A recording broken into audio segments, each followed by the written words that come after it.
оғози консерти Манижа дар кӯхи суруши Душанбе соати 6 шом эълон шуда буд ва аллакай баъд аз зуҳр алоқамандони ҳунараш ба маҳалли баргузории барномаи консертӣ меомаданд.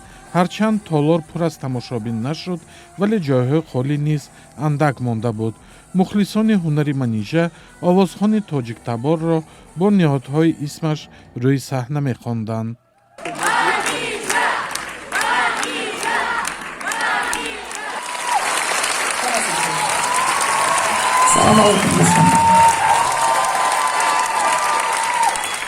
салом алейкум дӯстон, олом мегирям. Ташаккур ки омадед. Ин консерти нахустинам дар Душанбе аст. солҳо дар муҳоҷират пазмон мешавӣ, аз пушти ҷангу ҳама чизи дигар. хушҳолам ки имрӯз дар ин ҷо ҳастам. шодам ки шуморо мебинам. ташаккур.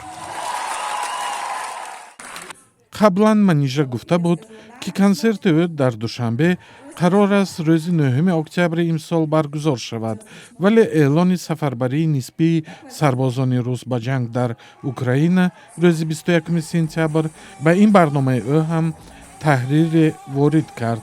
ин овозхони тоҷиктабори Русия ҷанги кишвараш алайҳи Украинаро бо таронаи наваш солдар маҳкум кард.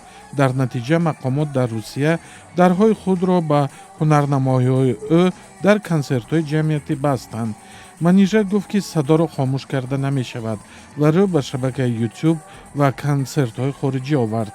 Манижа сангин ки соли 2021 дар шароити сахту сангин ва ҳамлаҳои густурдаи миллатгароёна дар Русия тавонист аз ин кишвар дар озмуни байналмилалии Евровидение намояндагӣ кунаду мақоми ифтихории сафири ҳусни нияти комиссарияти паноҳандагони Созмони Милали Муттаҳидро ба даст овард. барномаи ҳунарии Манижа дар Душанбе шаҳри Хуршед номгузорӣ шудааст, ки ишора ба исми як тарона ва ҳам зодгоҳи овозхон шаҳри Душанбе аст. дар консерти шоми гузашта Манижа гуфт: ман бароятон Хуршед овардам ва воқеан чанд рӯзи ахир ҳавои Душанбе офтобӣ аст.